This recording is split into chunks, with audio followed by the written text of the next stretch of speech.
The post today is, what's your strongest addiction? Let's get into it. I assume this will be pretty serious, so no kidding around here. Benzos and the stupid fucking phone I haven't put down all afternoon. The phone addiction is a problem nowadays. I've only taken benzos a few times from prescription, but never again. It finally clicked for me that benzos don't remove your anxiety, they just kick the can down the road. Like you go into anxiety debt, and the longer you're on benzos, the higher the interest rate. Sooner or later, that debt comes due. It's a very interesting take. I didn't know that there were medications for anxiety. Damn, according to this person, the anxiety gets 5 times worse at some point, but you feel good for a period of time. That does sound like every other drug, does it not? I feel like the doctors who are prescribing these things are kind of lazy and don't want to deal with the problem, so they just throw pills at you, or they're paid off by these companies. I feel like there's some incentive for them to give you these things, because they obviously are negative to some degree. This dude says social media, screen time, it's gotten so bad. Yeah, that's a problem. A generation of us are addicted to our phones. The worst part is some of our parents are too. Alright, this dude says that his screen time is nearly 18 hours, or not his, but my SO, I don't know what that is. 18 hours a day on his phone, according to the screen tab in settings. 12 hours is the least I've seen. That's every waking moment for him.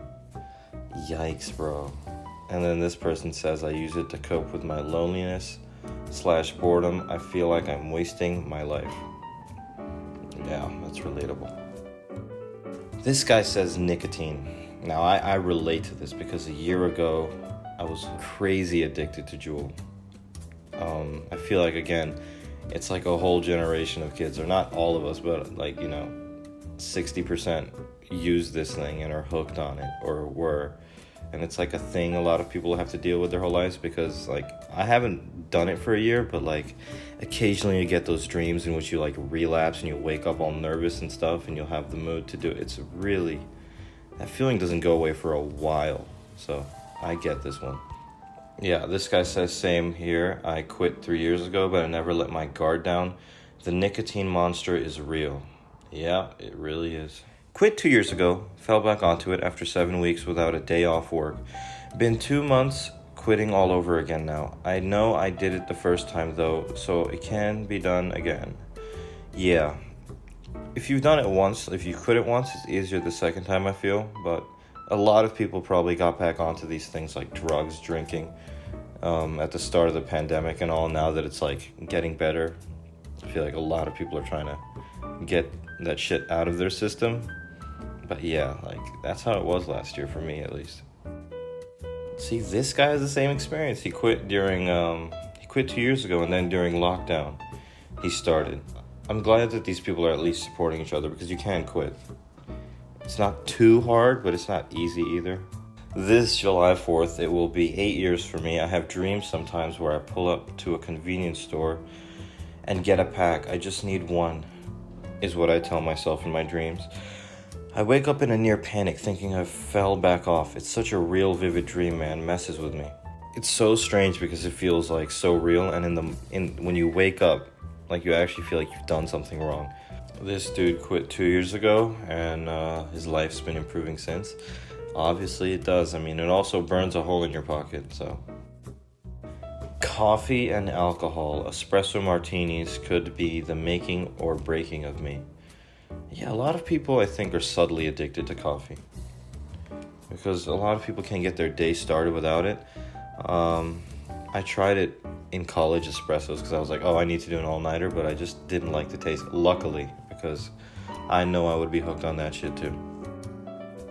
This person says alcohol, and in reply, same for me. It's gotten worse this past pandemic year. It's been snowballing for the past 5 years. I'm 30 pounds overweight, and start in the morning whenever I have a day off. When wake up and see I only have a 6-pack for the day, I know it's not enough. I don't want to quit, but drinking less seems not possible either.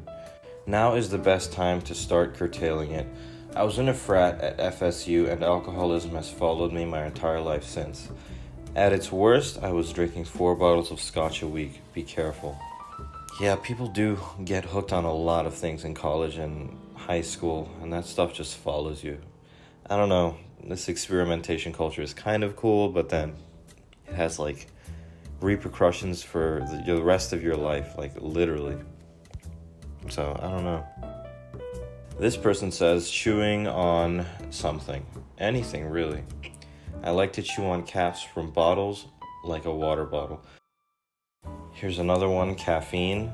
I feel this so hard. I don't drink caffeinated beverages to wake up anymore. I drink them just to feel remotely normal. I know people who can't get their day started without it. It is bad.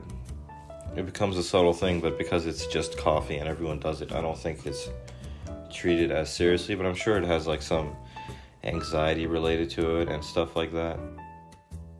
It was cocaine for the past 4 years, now it's tennis. The funny part is that he just says tennis. The cocaine's not funny. But like, I read the tennis part, I was like, what? It was cocaine to tennis. I'm glad you found something to replace cocaine with, and tennis isn't bad for you, so. I think this might be a joke from something, reading the comments underneath it, but I have no clue, so I won't comment on that. Procrastination. Yeah, we can relate to this. All college kids can relate to this. That is real. We'll beat it one day, but not today. I'll swear I'll do it tomorrow. I'll try making it what? Someone is going to come and do it. Oh my god. It's funny. It's a cool little thread here. This is a tip for some people. I am a terrible procrastinator. I recently heard of the 5-minute rule and have tried it with good success. I still procrastinate, but not as often. The gist is that you identify the thing that you are inclined to procrastinate doing and make a deal with yourself to suck it up and do it for just 5 minutes. If after 5 minutes it's so horrible that you want to stop, you are free to do so. The amazing thing is that within those 5 minutes, you will usually realize that the task is nowhere near as terrible as you made it out to be. And so you just finish it, rather than stopping at the 5-minute mark. I think momentum also plays a part. After doing something for 5 minutes, your brain does not want to stop until the task is done. I will try this because, again, procrastination is a habit I formed in college, and I need to get rid of it. We're all addicted to phones. I've noticed I'll open an app, scroll through, close it, do it to a few others, and not even 5 to 10 minutes later start at the beginning and look at the same shit. I'll do this like 4 to 5 times before I'm like, what the hell is wrong with me? Isn't there like a Netflix documentary about this? Like it's made to keep you hooked? Yeah, it's a problem. This dude, Patriots cameraman, says sugar. It's bad, man. Depressing how little willpower I have. Chocolate is so good. Oh my god. Yeah, sugar is very, very addictive. Oh, why are always the good things in life like bad for you? Like all the things that taste great or give you a good experience, they're mad bad for you and have some side effect in the end. It's a cruel world, huh? Because spinach tastes like ass, but it's good for you. Rice, for some reason, I cannot eat a proper meal without rice. Never thought about that. I love rice, but never thought of it as an addiction. It might be. As an Asian, any food we eat without rice is only considered a snack. Yeah, same for us Middle Eastern. Well, I guess we're Asians technically, but Asia's kind of vague. Rice is dope. It's the perfect base. Yeah, you can make a lot. There's so much you can build off of rice. This person says, destroying my life in new and creative ways. I don't know if he's joking or if he's like hiding some sort of like pain through sincerity. I don't know. I'm not gonna comment. Sleeping. I love to sleep no matter how much I have it. It's never enough. Thanks for the replies, but I don't have sleep apnea or any medical condition, nor do I feel tired after sleeping. I'm perfectly fine with a normal 7 to 8 hours of sleep, but if I can manage a nap here or there during the day, I take it as a way to relax and recharge. My dreams are far better than my reality. The level of relaxation is euphoric. Yeah, I'd happily spend days in bed if not for responsibilities. It sucks. A lot of people's real lives are not better than their dreams because, most people don't get to live their dreams. RuneScape. Interesting. I did not know that game was still popular. RuneScape. Wow. Browsing Reddit instead of working. Doing this right now, supposed to be in a Teams meeting, but browsing Reddit instead. I came here to see other people's bad habits, not my own. Yeah, it's literally like getting slapped in the face. People have the same problems as you do. I guess that's some consolation in this. The bad beginning says heroin, but I am 3 months sober and in treatment for the 3rd time. Keep the faith. Damn, that's heavy. In reply, he says, went almost a decade on opiates, including heroin and oxy. When I ran out of money and stuff to sell for dope, I spent 2 years in a methadone clinic at $16 a day. I showed up less than 5 minutes late one day, and they wouldn't let me dose. I got so pissed and never went back.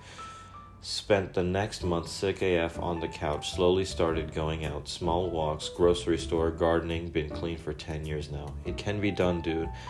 But never give up, even if it takes 100 tries. I'm proud of you for what it's worth. Oh, it's so heartwarming. Masturbation. Here it is. Now, again, this could be serious. This guy could have a chronic problem, or it's a joke. Don't worry, dude, we'll beat it together. Well, that's a joke. If you give each other a hand, both of you can conquer your addiction at the same time. Oh my god, that's disgusting. Imagine these people joking around. This dude literally can't get out of his house because he just feels the urge to masturbate, bro. I like how reading the comments here. One moment you're like, haha, funny.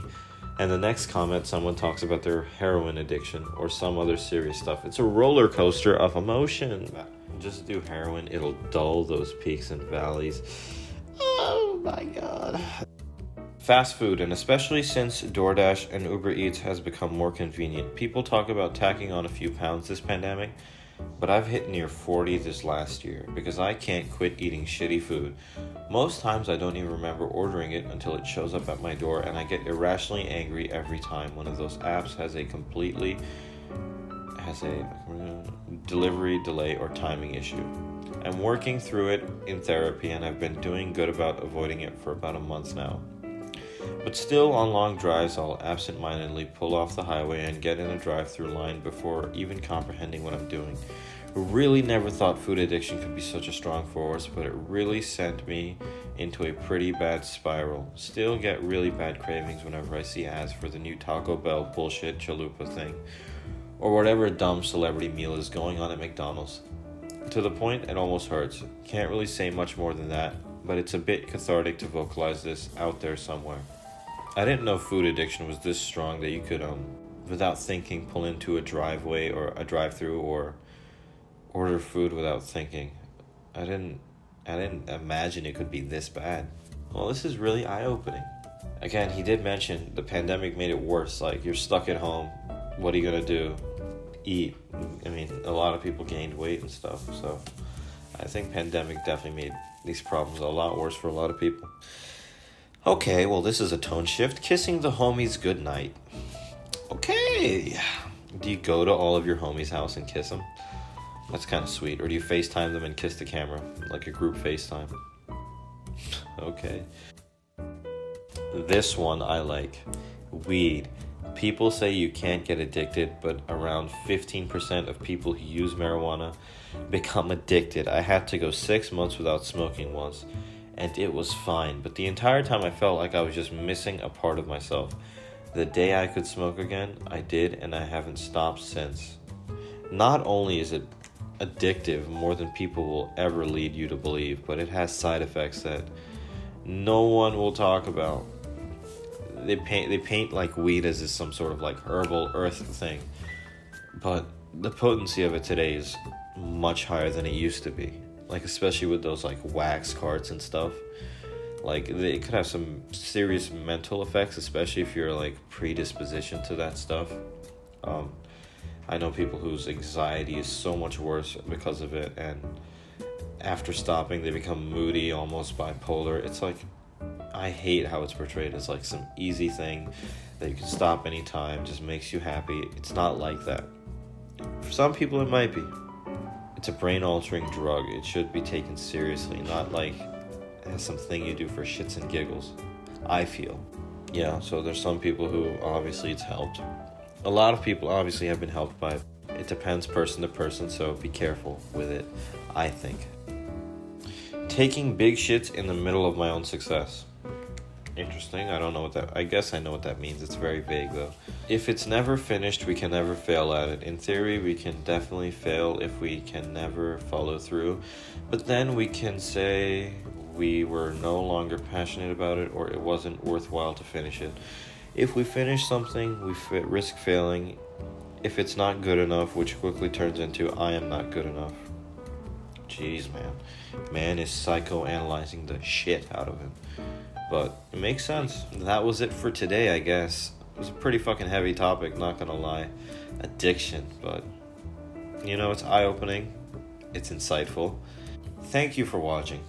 Please like and subscribe if you enjoyed. Have a good day. Please.